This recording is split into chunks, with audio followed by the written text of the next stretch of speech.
Hello, hello, hello, and good morning, everybody. Good morning, Dawn. Well, good afternoon where I am.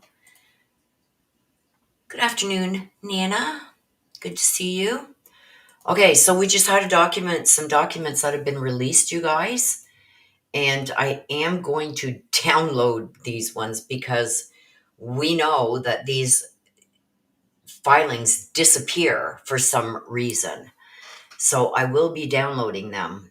Now, this gives us a little bit of insight, I guess, into why we have not had a full document release yet of all the ones that the judge said that he was going to be releasing.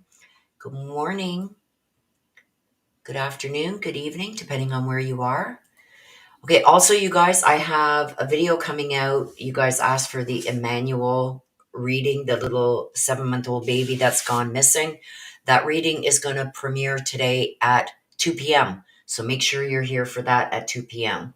This isn't going to take long to go through these documents. Let me get them up on screen for you. Okay, here we go. So we know that the judge had given the defense and prosecution 14 days to respond. He gave a list of the documents that he was ready to unseal.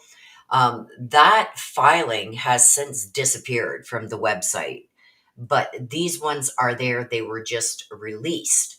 Now, the top of the page here says this was electronically filed right up here on the 18th of August. So why this is only being released now is beyond me. You can see it here. I'll make it bigger for those on their phones. Hello, Charlotte.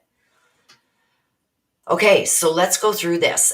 Now, what I found going through this, I went through the defense's response to the order regarding sealed documents, and there wasn't really much in there that we didn't expect, and it's pretty much the same as this one, except for a few others that they said they have no problems with it being released. I'll let you know in this one here.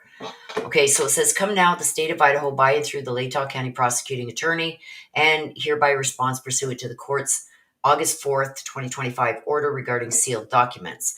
As a general matter, beginning early in the investigation, a number of individuals associated with this case were identified, then subsequently harassed, stalked, and threatened by members of the public. Hello, everybody coming in. The majority of the threatening behavior occurred via various social media platforms. There are also documented instances of identified individuals being physically followed and surveilled relating to this case. There's also one instance of physical trespass of property and one instance of property damage vandalism.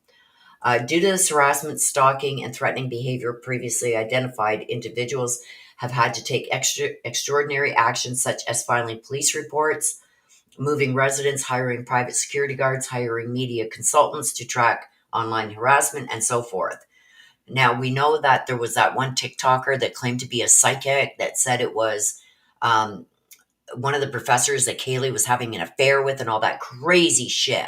Like, people like that make us look bad for the ones who are real, right? Let me get rid of this. We are also aware of an individual who was inaccurately named as a suspect by a member of the public and then subjected to online harassment. That's the one I just told you about. In one instance, the harassment was to such a degree it led to a defamation suit. That's the one I'm talking about. This is the TikToker. Based on the above, the release of full names and contact information, which would identify potential lay witnesses, could subject these individuals to similar harassment as described above.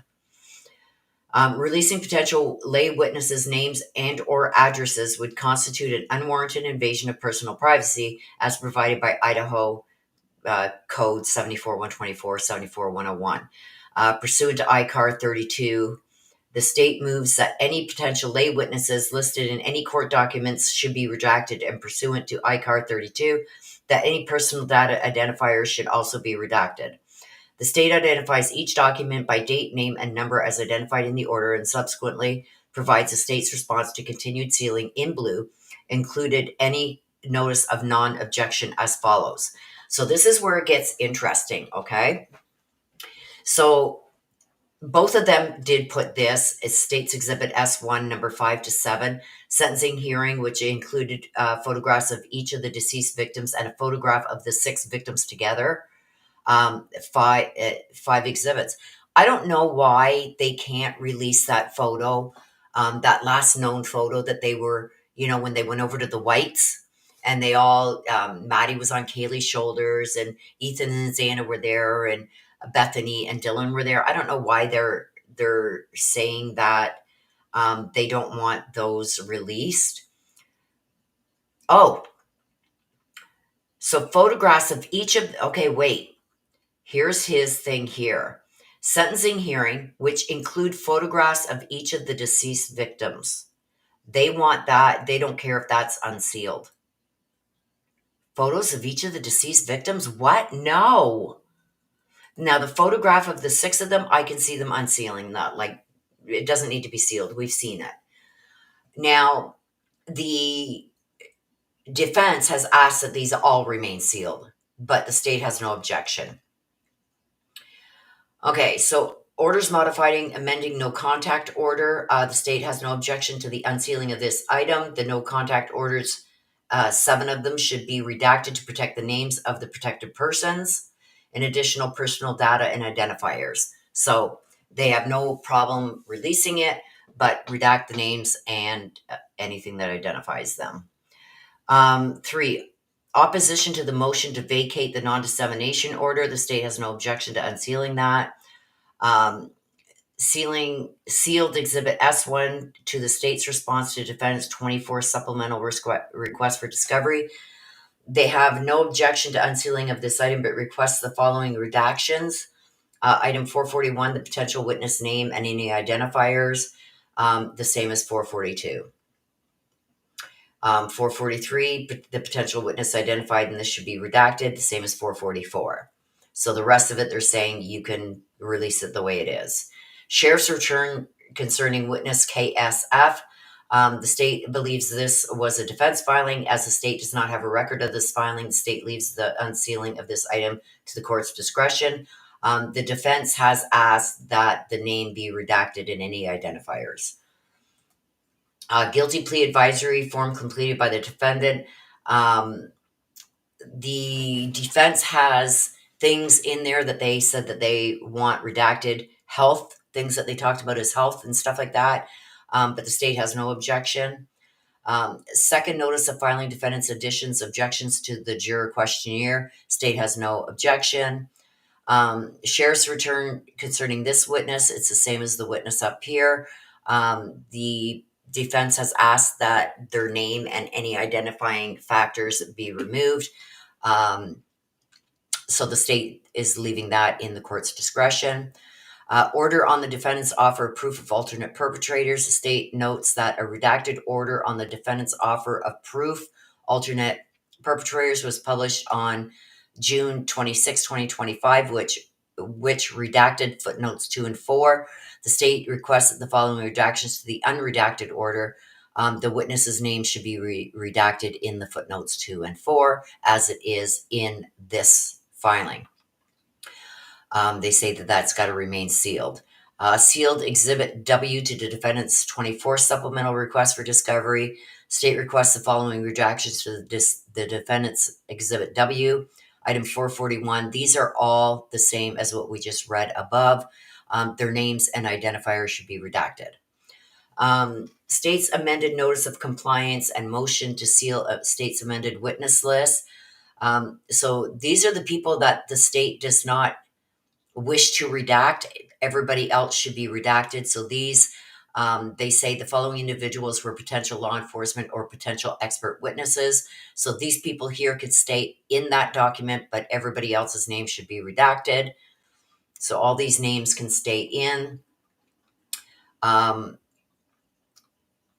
other names should be redacted.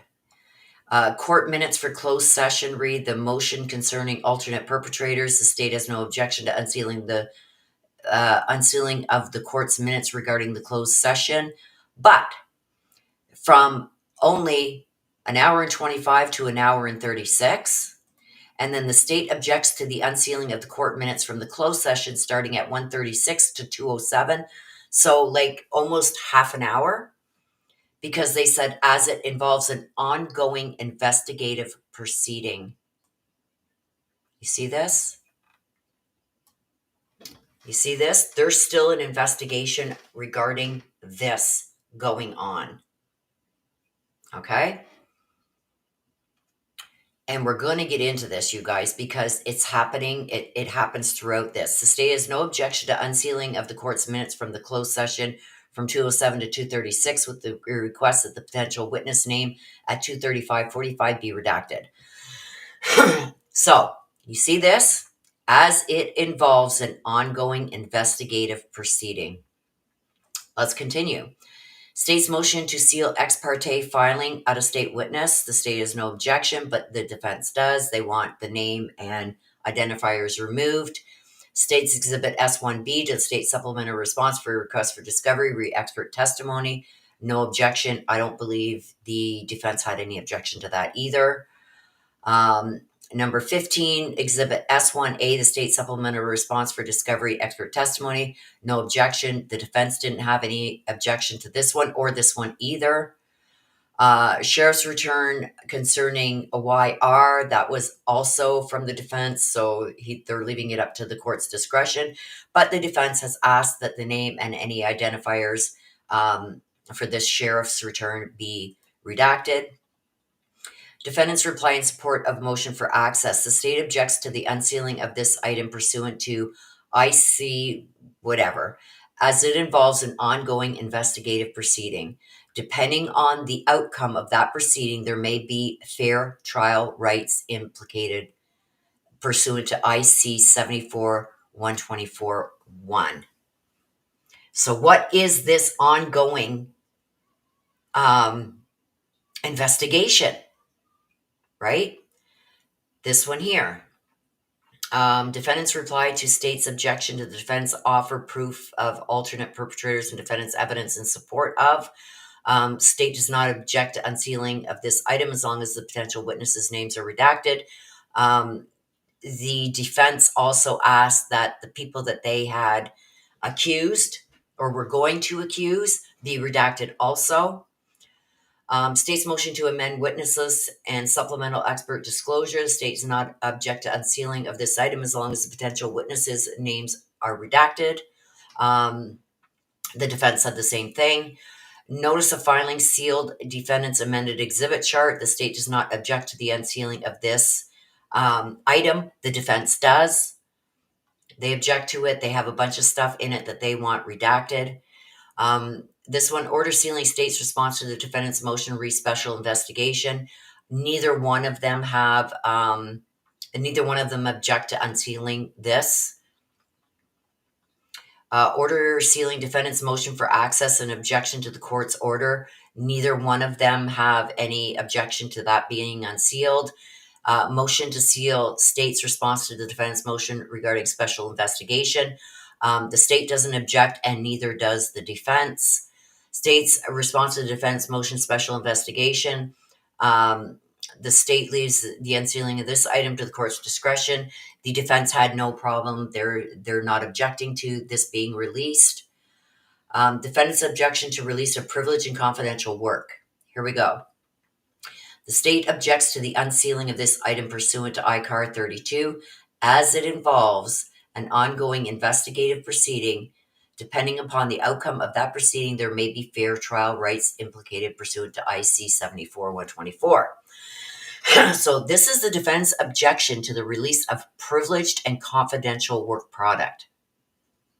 So they don't want this released for some reason, because whatever this ongoing investigative proceeding is, we don't know what it is. It's being kept hush-hush. And the prosecution is calling them out on it here. Depending upon the outcome of that proceeding, there may be fair trial rights implicated pursuant to IC 74-124. So, what is this? Defendant's motion for access and fair investigation. Okay? So this has nothing to do with up here, the special investigation has nothing to do with that, because the defense and prosecution have no problem unsealing all that stuff. This is something different.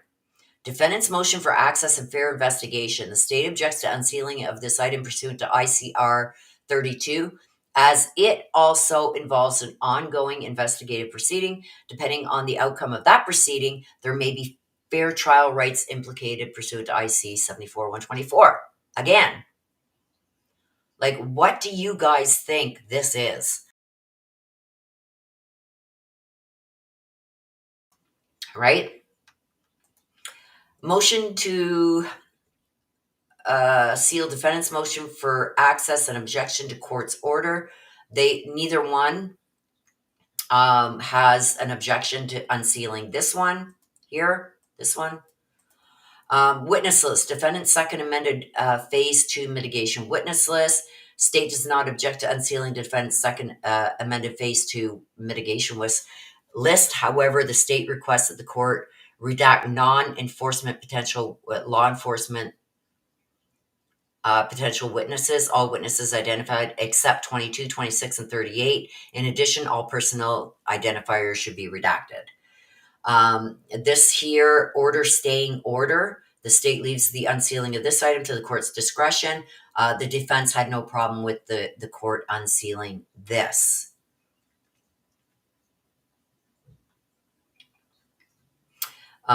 Order sealing defendant's motion for emergency order. The state leaves the unsealing of this.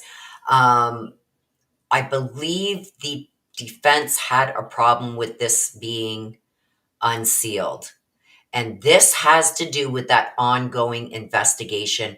They ended up calling an emergency order. They wanted an emergency order. And they want this to remain sealed. So what is it? We've got an ongoing investigation still going on. So what is this? It has something to do with this defendant's motion for order for an emergency order. Order conditionally denying admission of additional exhibits as evidence. Neither objected to this. Order granting defense expert analysts of evidence. Neither one of them objected to that being released. State's response to the defendant's motion for independent analysts of evidence.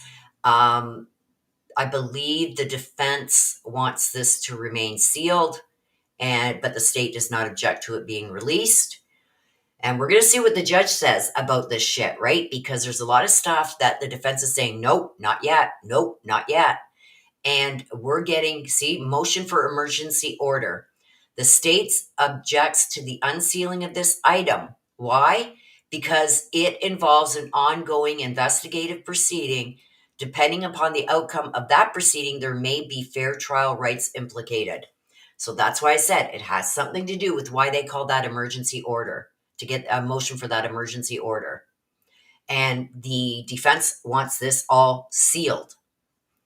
Motion to seal defendant's motion and order for emergency order. The state isn't objecting for this to be released, but the defense is. Stipulated motion to the admission of additional exhibits as evidence at trial. Neither have an objection to that being released. Motion for independent analysis of evidence. The state does not object. The defense does. The state's objection to the defendant's offer proof alternate perpetrators. The state requests redactions of any potential witnesses' names in their entirety, and the defense also asks that the people, there's 3, that they were trying to accuse as alternate perpetrators, they want their names redacted. Yeah, because you don't want them people coming after you now, do you, Ann Taylor? Order granting access to sealed record. The state leaves the unsealing this item in the court's discretion. The defense has asked that this remains sealed due to the ongoing investigation. Exhibit S1, state supplemental response to defendant's request for discovery. For the reasons outlined above, the potential witnesses' names and their place of employment should be redacted as any identifying factors. I believe that's exactly what the defense said also. Exhibit S1, state's response to defendant's 23rd supplemental request for discovery. The state's requests the following redactions in S1. The Bates numbers, 12 references for this item should be redacted as this is attorney product work. The pathway to references and AV number for this item should be redacted as this is attorney work product. And 440, the potential witnesses' names identified in this should be redacted. And the defense doesn't want any of this released at all, even redacted. 43, Exhibit 5 to the defendant's 23rd. The state requests the following redactions. Item 440, they ask for that up here too. That potential witnesses' names be names identified in this should be redacted. So that's what the prosecution filed. So what do you think the judge said? I wish I still had that first order. I know I have it in a video. The judge was very detailed in what he said. He said, go over these documents and you give me this, and this, and follow these rules, because otherwise there's going to be problems, right? He doesn't have time to mess around. There was rules that he set out. I forget what they all are now, but they better have a good reason to keep things redacted. Stuff like that. Like, he was harsh. Okay. So let's see what the judge said. Okay, so this is the judge's order regarding requested redactions. Before the court are the parties' respective responses to the order regarding sealed documents on August 4, 2025. Both parties object to the unsealing of the names and contact information of the potential lay witnesses and expert witnesses identified in this case. They contend that some witnesses whose identities have been publicly revealed have been subject to harassment, threats, stalking, and other concerning behaviors by the public and media. Although the defendant has now pled guilty and has been sentenced for the crimes, the parties note that the case remains subject to intense media scrutiny. Consequently, the parties anticipate that revealing the identities of the witness will constitute an unwarranted invasion of personal privacy, as provided by IC 74-124, 74-101, and should be redacted pursuant to ICR 32. To best balance these articulated concerns against the public's interest in access to information, the court requests additional information with regard to each witness whose name and identifying information the parties would like redacted. The witness's role in the case, whether the witness's name is already publicly known, example, by known media exposure or the release of other records such as police reports, and whether the witness has been subjected to threats or harassment, and if so, the nature. Following submission of this material, which is to be filed under seal, the court will review the information and either issue a written order or set the matter for a hearing. Responses should be filed within 14 days. So now we've got a minimum of another 14 days, I'd say 15, before anything starts being released from the sealed documents. So remember I said it's really weird, and I'm going to show you. See, there was an order regarding the sealed documents being released in between this and this. There was an order in between here regarding the sealed documents, and that order is gone. So now we're left with this order here. So which I'm going to download. Well, I'll download it after. I've already got it here. Anyway, so the defendant's response, it was basically exactly the same as the prosecution's, except for the areas that I told you. So that's what was just released.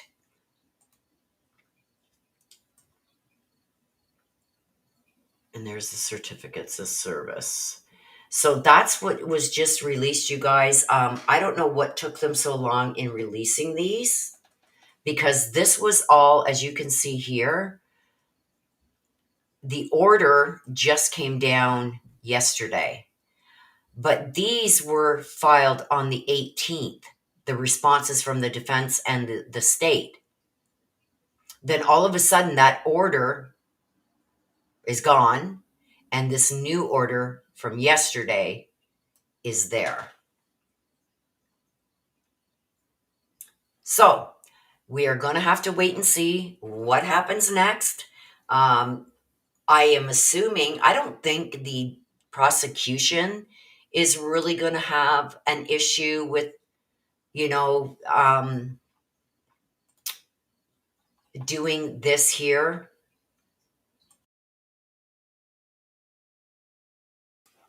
I don't think they're going to, have a problem adding this information, but I can guarantee you Ann Taylor is, because she has another death penalty case that she's been working on while she was working on Bryan Kohberger's, and still having to deal with this from this case is going to put a bee in her bonnet. Let's say that, a bee in her bonnet. So what I am thinking is, hang on, let me find one where he says it. We went through this. Okay. Motion for access, emergency orders, all kinds of stuff, as it involves an ongoing investigative proceeding. Okay?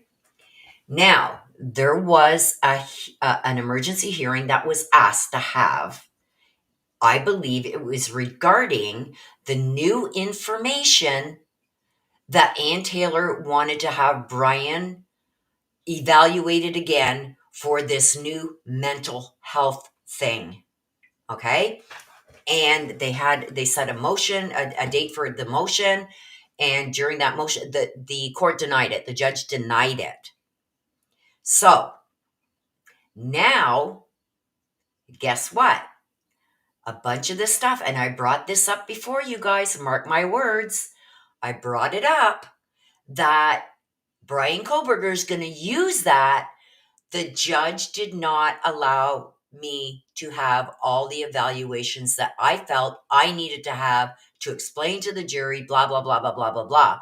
And that's going to be one of the things he uses to appeal.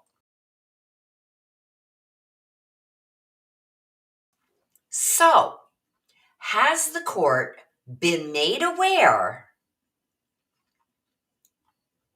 that Bryan Kohberger is going to be using that for an appeal, as it involves an ongoing investigative proceeding Depending upon the outcome of that proceeding, there may be fair trial rights implicated. Right?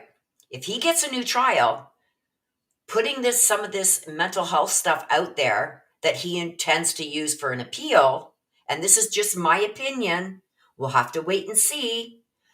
I feel the stuff that the defense said, absolutely not, it's not to be unsealed yet, has to do with things that they wanted regarding Bryan Kohberger's mental health and stuff like that. They wanted more evaluations and more doctors and this and that, and the judge denied it. They wanted more time. The judge denied it.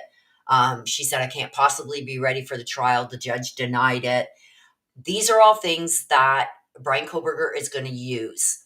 And he's going to say, my lawyer did not do what I told her to do, ineffective assistance of counsel. Okay, that's why I believe that Ann Taylor took on that second death penalty case, because she knew that this was coming, that he was going to make this plea and then file an appeal. She knew.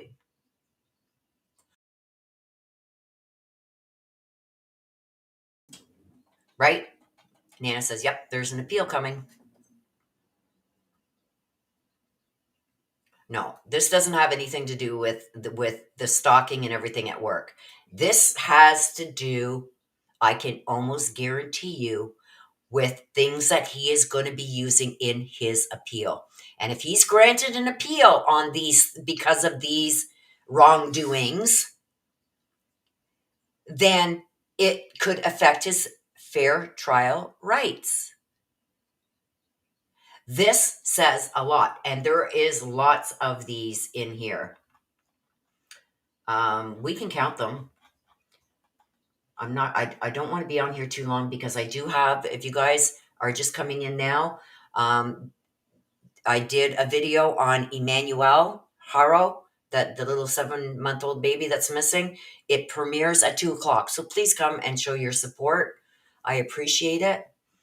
Okay, so let's count how many times they mention that.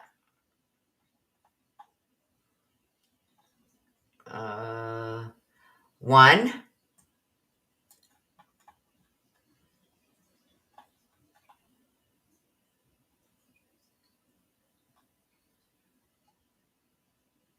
They got witnesses here too that they want kept redacted, so I think this could be part of it too. So 1, 2, 3,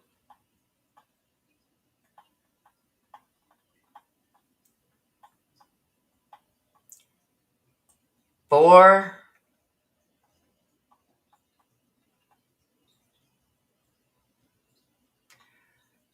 5,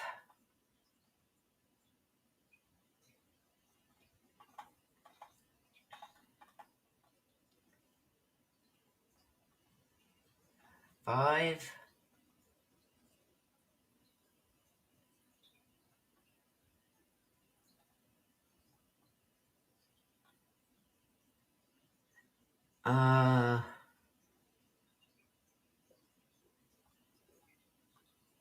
I think some of this too. We're going to say 6.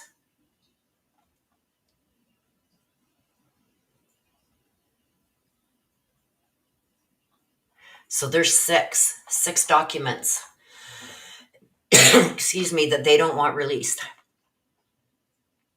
They want them to remain under seal. Why? Well, they state why. Let's see.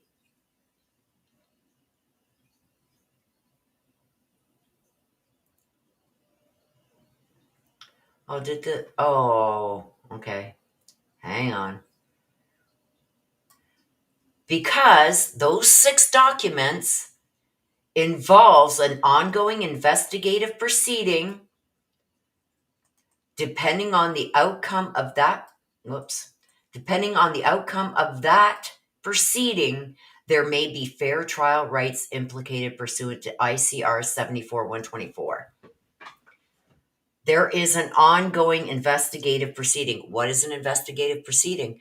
Is being investigated his reasons for his appeal. It's going to go in front of an appeals court, and they are going to be deciding, they're going to be investigating all this stuff, excuse me, and they're going to be deciding whether he gets another trial or not, if he gets an appeal. And if he does, that's why this is saying where it is that I got highlighted. Depending upon the outcome of that proceeding, there may be fair trial rights implicated pursuant to ICR. Let's see what this is. Let me see if I can look this up. Hang on.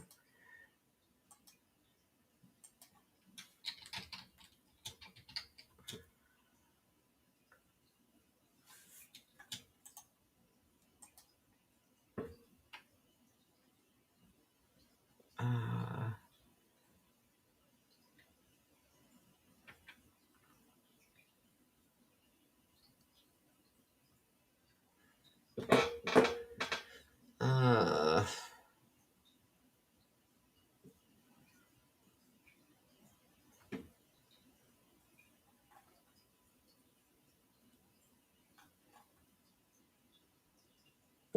it's relating to investigatory records of law enforcement agencies. There's something else too. That's just for this one. Okay, let's see. Oh, so these are the investigative records. Let's see what these ones are.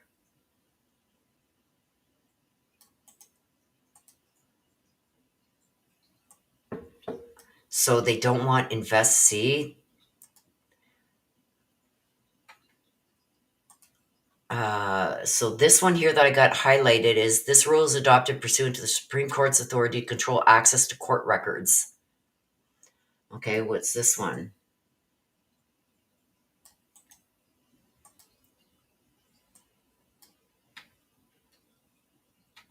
Whoops. Let's see what this one is.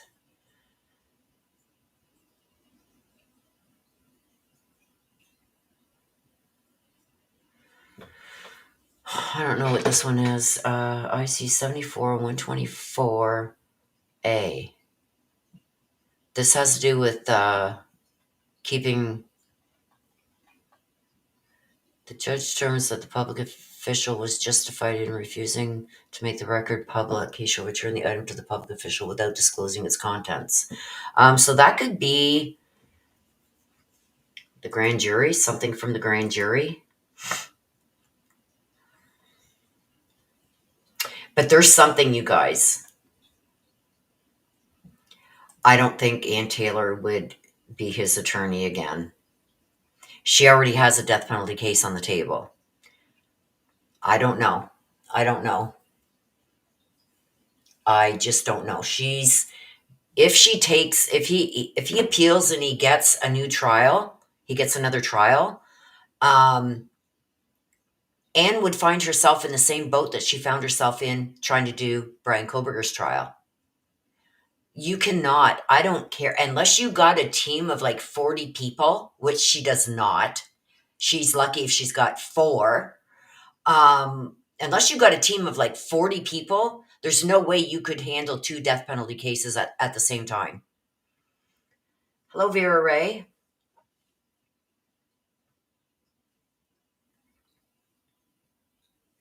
So I do believe that they know that he has filed an appeal or that he's in the process. He's probably given them notice that he's going to be filing an appeal.